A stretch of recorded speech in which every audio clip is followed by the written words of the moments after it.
to say that makes me think quite differently and just really think analytically with regards to agriculture. So it's a pleasure just to have you once again. So I think I want to start off with the Agri-IT benchmark. What is that, and why did you decide to do this research as Grovation Group? Mbali, the Agri-IT benchmark is actually the first that has ever been done in Africa, and according to us or our research in the world, there's never been done an in-depth IT benchmark on the agri-industry. The main reason why we've embarked on this journey and why we want to make this an annual event is actually the fact that we see, if you look at the stats, there will have to be an increase of more than 50% in food production by 2050 just to keep on feeding the people and the population on Earth. So technology is one of those fantastic resources that we have that enables companies and farming operations to increase their production or their ability to manage more without having to increase everything else. So we are looking towards technology as the solution to help increase farming operations and secondary farming operations' ability to feed the population of the world. And it's been interesting, the research that we've done. There's some really, really interesting stuff, and maybe I can share some of the insights that we've seen. One of the really interesting things to me was the fact that people are still spending more money in their IT budgets on printing and telephony than they are spending on data analysis or data analytics. And if you think about it, we are living in the fourth industrial revolution, which means that data is our gold and we have to mine it. And people are still printing, spending more time on and money on printing than what they are spending on analyzing their data to help them make better decisions in their agribusinesses. So that is one of those things that we believe that have to change in the next decade, because the data, the amount of data that we get from our streaming devices, IoT devices, and just from the various operational systems will become really almost like overwhelming to the average management team. And unless they actually invest into data analytics software that will help them turn data into insight, they will keep on making the same decisions and the same mistakes that they've been making the past decade. And I think that organizations that invest into BI solutions will actually reap the benefit. So BI, just maybe, I don't know if all of the listeners knows, but BI stands for business intelligence. I know you've asked that I just clarify some of the terminology. So another one is that we've all heard of ERPs or enterprise resource planning software. And what we are seeing is that more and more the agri-industry, because of its diversity, because if you think about an agri-business, it is not a simple business. It is a whole bunch of businesses bundled together. There's manufacturing, there's like HR, there's services, there's funding. It's really, really complex businesses. And the traditional ERPs are actually not fully capable to support that amount of complexity. So what we are seeing is that people are moving towards what we call a best of breed architecture for their systems, which allows them to basically put together the best of the best systems that supports their business the best, and then rather that way build up a network of systems that actually gives them a great answer and helps them to manage their businesses more effectively. Okay, great. So in essence, the purpose of the Agri-IT benchmark was to have a look at the agricultural industry and see where the industry lies from an IT perspective in comparison to other industries. Is that correct? So we didn't compare it to other industries. What we tried to do with this one is to compare or to give IT businesses the ability to compare themselves against peers in the same industry. Given that the agri-industry is so complex, especially your secondary agri-industry, there's a lot of complexity that if they can just benchmark themselves against their peers, they will know I'm either over investing in IT or I'm under investing in IT. And that will enable, or hopefully enable, the head of IT to go to the board and make a business case for deploying better and more suitable technology in their businesses. Awesome. And this the study, was it based in South Africa only, or did you explore other IT businesses across the African continent? So given that this was the first, we tried to keep it manageable, and our primary focus was actually South Africa only. We did have a number of international participants that asked to join, and one actually did participate. And we are quite excited to see. I mean, we've actually launched the event or the results on Friday last week, and it's available on YouTube for those who wants to come and view and listen to what was said. We had some very interesting guests. Microsoft was there. Shift DX, a BKB company, was there. There was a lot of really interesting speakers as well. And we've had attendees as far as Canada and the US that dialed in to listen to what we had to say, and we're quite proud of that. Oh, awesome. I'll be sure to watch the video and just to get more context in terms of the report. But let's just take it back to farm level, because we're talking about IT. And I know you have a bit of a background in agriculture. Do you think farmers at this present state are incorporating technology effectively in their businesses or not? What's your... So I think a lot of farmers are incorporating technology. I think the question that you asked, are they doing it effectively? I think there's a lot of opportunity for improvement, but it's really interesting to see how some of the farmers are really starting to focus on using technology to get the science right. And you can see it in their profitability.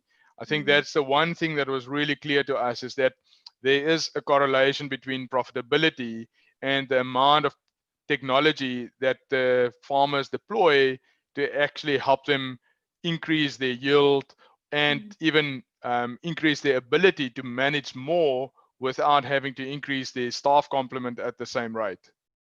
Yeah, and it's sometimes a tricky one, because you, as a farmer, you want to create employment, you know, because in the communities in which we farm in, you find that there's a high levels of unemployment. So to also compete at the same time with other farms or businesses, you know, when you're sending your products to clients, etc., you also have to embrace technology and make sure that you carefully budget for this technology. And it's sometimes not really that cheap to incorporate any form of technology in your processes.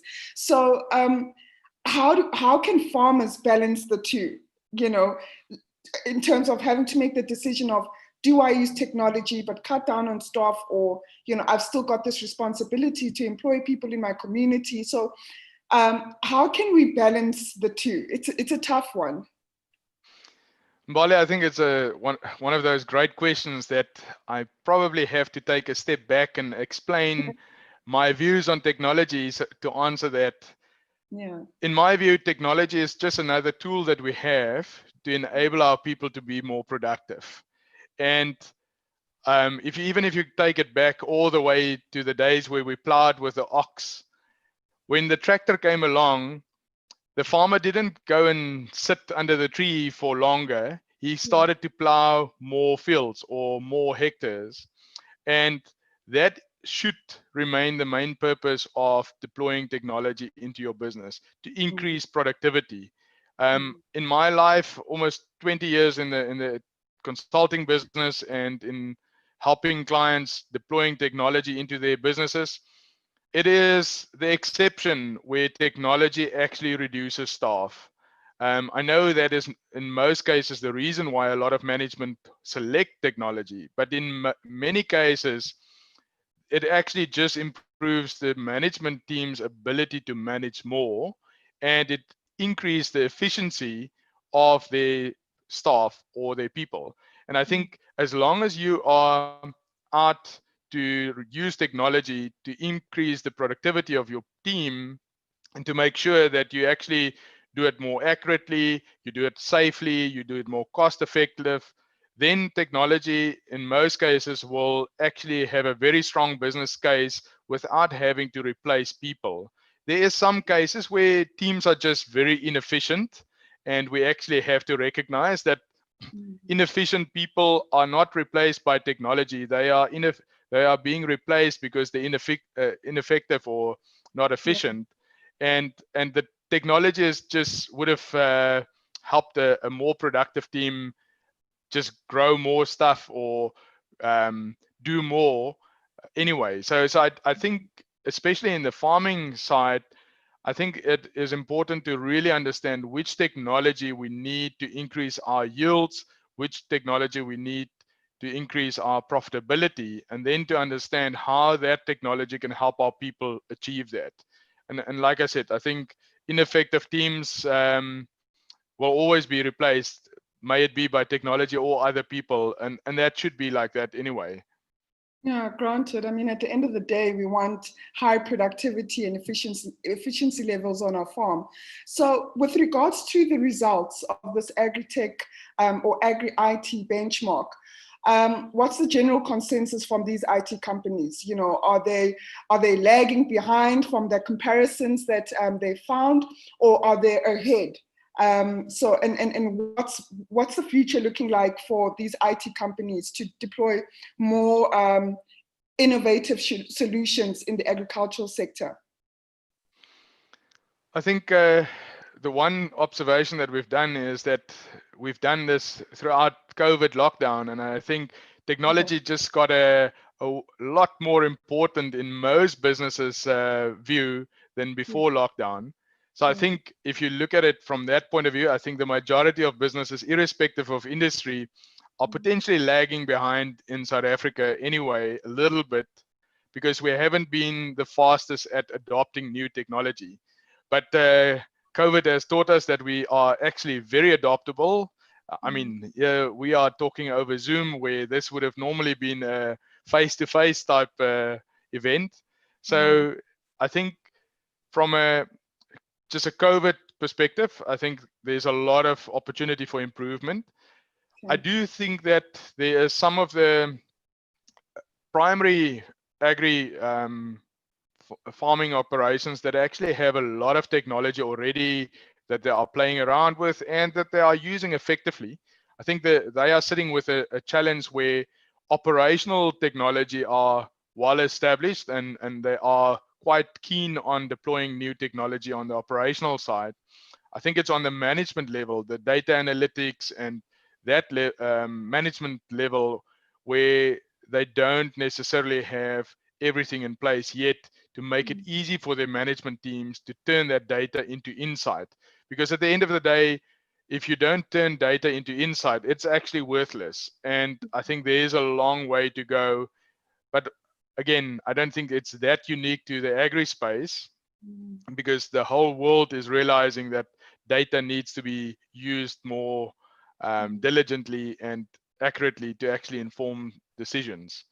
I think the interesting thing for me that I've noticed on the agri side is that given that lockdown was not as hard on them as it was on some of the other businesses, there wasn't that force to look towards technology on the management level potentially.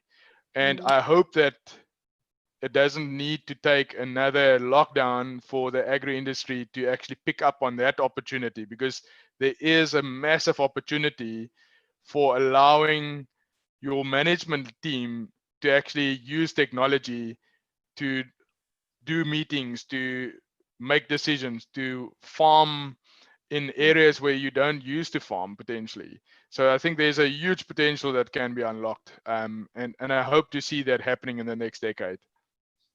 Thank you, Sarel. I just would like to make emphasis on the fact that you mentioned that as much as we can use data, it's important to actually analyze the data and use it as insight to improve our businesses. And I think with a lot of other entrepreneurs or farmers that I've interacted with, we lag on the inside side of things. You know, we're always consuming, but we just don't know how to make it meaningful to us, and it must speak to our operation. So thank you for emphasizing that point.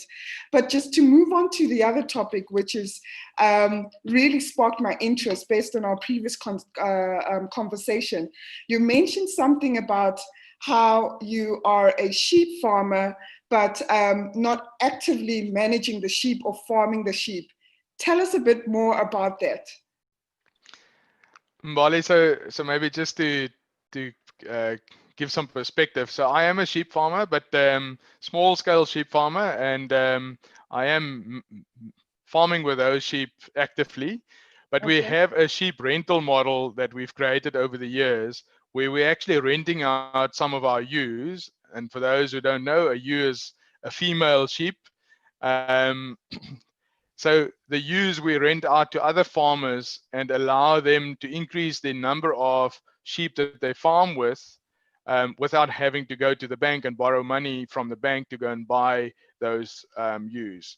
So there is, and we're actually in the process of launching a share class under our Section 12J investment fund for livestock rentals, because that model we don't just apply on sheep, we also apply it on goats and dairy cows, and people can rent from us. There is some conditions attached to that rental, obviously.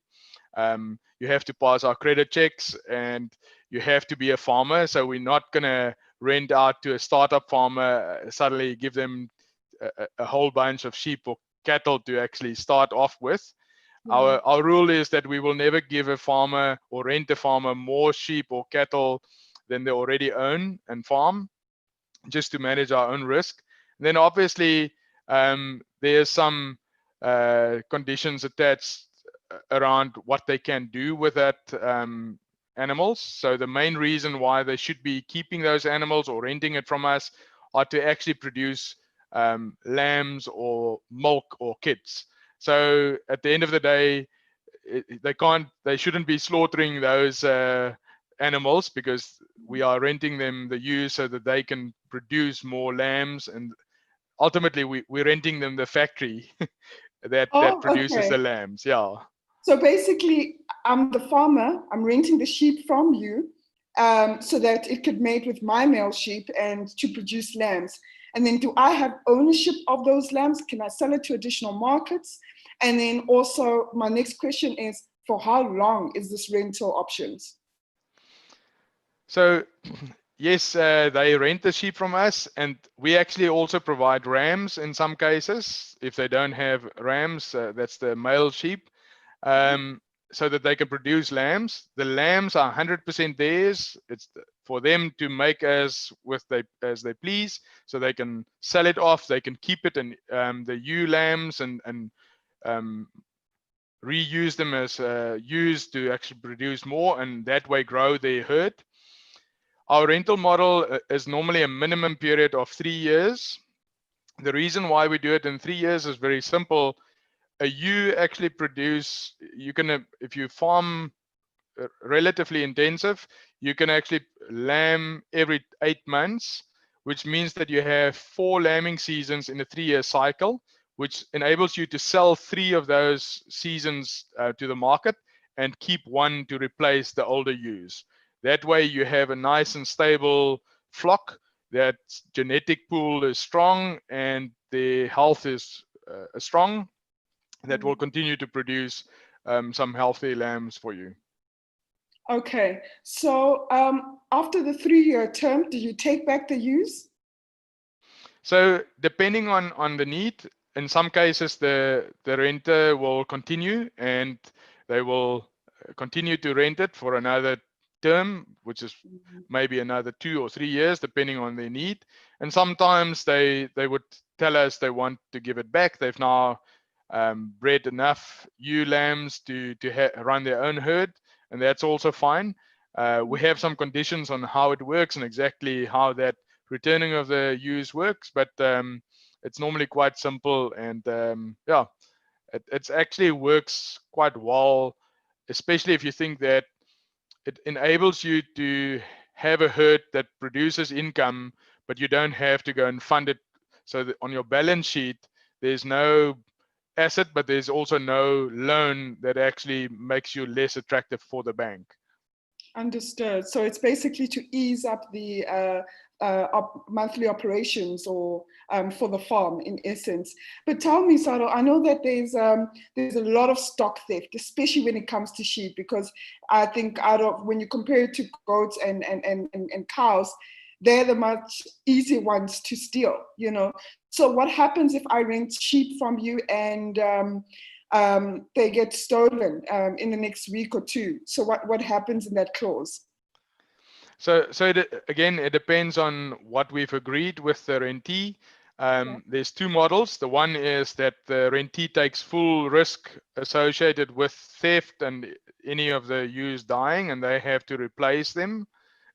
Then there's also an insurance model where they can take out insurance through our share class or through our business that actually covers a certain portion of that loss. Yeah, but it's going to be up to what is agreed with them. That's one of the reasons why we normally don't rent to people that don't have their own sheep, because if you think you're going to just rent a few sheep and let them loose there on your farm and harvest some lambs, you have a big surprise coming and you might just be in trouble. Sheep farming is quite intense, and it should be. It's a nice and fast cash generating livestock model, not as fast as chickens, but way faster than cattle. And if you farm sheep correctly and you do it in the proper way and you keep them safe and healthy, there's actually a nice amount of profit to be made out of it. Great. So just remind us once again as to when the share class will be live and where can we get access to this information?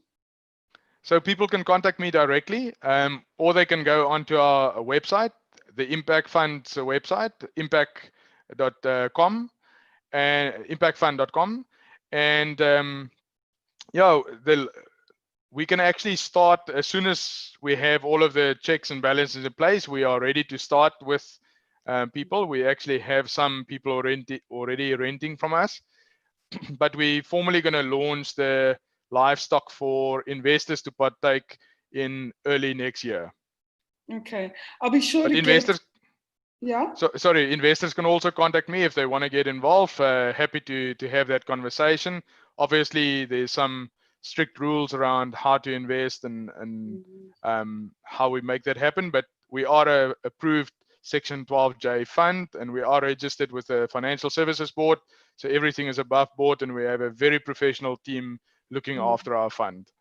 Yeah, I'll be sure to get all the relevant links after our conversation, including the YouTube video for the Agri IT benchmark, and we'll definitely put it on the private property farming podcast specific to this conversation. So I just want to encourage you all that are watching. I'm speaking to Sarel Visser from Grovation Group. He's the chief co-vendor. And please, we've been speaking about the Agri IT benchmark as well as the sheep farming rental model. So please ask any questions and be sure to engage with us. Sarel, just on the last point in our conversation, you highlighted something about conservation livestock farming. It sounds like a fancy term, and yeah, if you could just maybe speak to us about what it is about and how can farmers maybe farm more sustainably, conserving the environment. Yeah. Mbali, yeah, so I'm definitely not the expert, but I'm very invested into conservation. And livestock farming has been made out as the villains across the world, producing methane gas and carbon emissions and all kinds of things that's bad. But if livestock are farmed correctly, and people can go and read up about Alan Savory's model. He's been practicing it for 30 years. And what he's doing is he's using livestock to mimic the old migration of game. And what is really good about if you apply some of those principles are that you're actually putting some of the biomatter back into the soil, which actually enables the soil to become more healthy. And the more healthier our soil is, the more carbon actually gets extracted from the atmosphere and stored into the soil. And if you think about climate change and global warming, our biggest problem is too much carbon in our atmosphere. So if you are farming correctly with livestock and you really focus on soil health, you can actually be a very big part of the answer to climate change and global warming by simply changing your farming practices in a way that actually increases soil health, which in fact then extracts carbon from the air and puts it back into the soil where it belongs. Awesome, thank you. It's a new term as well, so I'm going to definitely do much research about it, because it is quite interesting, especially if one wants to get into the sheep farming rental model. You know, it's important that farmers farm more sustainably, but obviously looking after the environment, because you're right, there are a lot of negative connotation, especially when it comes to cattle farming, and how bad cattle or cow is for our environment. But Sarel, nonetheless, thank you so much for availing your time with me today and for speaking to us about the Agri-IT benchmark. I do hope that it won't be just the first. You'll actually have another one in the next year, because it is quite interesting, and it's always nice to obviously compare where we are as an industry, especially from a technology point of view, because yeah, we're in 4IR today. We don't know what the next few years might hold for us. So thank you for that, and for obviously sharing a new concept with sheep farming. You know, a lot of the times farmers think that they need to have everything under one roof, controlling and managing all their assets. And, you know, the old school of doing business has taught us that, you know, the more assets you have, the richer you are, or the more financially attractive you are to many financial institutions. But you've definitely put a spin on things and made me think out of the box, that's for sure. Yeah, but definitely, like I said, I will make sure that I get all the links so that anybody who wants to research on the sheep farming rental, and it could be farmers as well that are interested, like you had said, yeah, they can be sure to contact you. But thank you once again, Sarel. I appreciate your time today. Thank you, Mbali. And for those who are interested, the report is available for order on our website, on the Grovation website.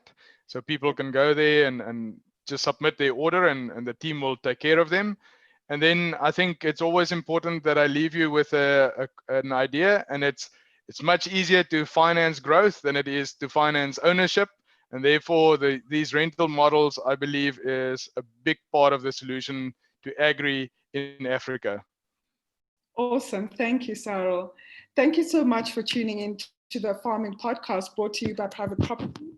You will find this conversation with myself and Sarel, if you've missed it, on the Farming Podcast Private Property YouTube channel at the end of this video. But be sure to tune in on Thursday at 1 o'clock same time, and yeah, look out on our socials for who the guest will be. But thank you, everyone. Thank you very much. Bye.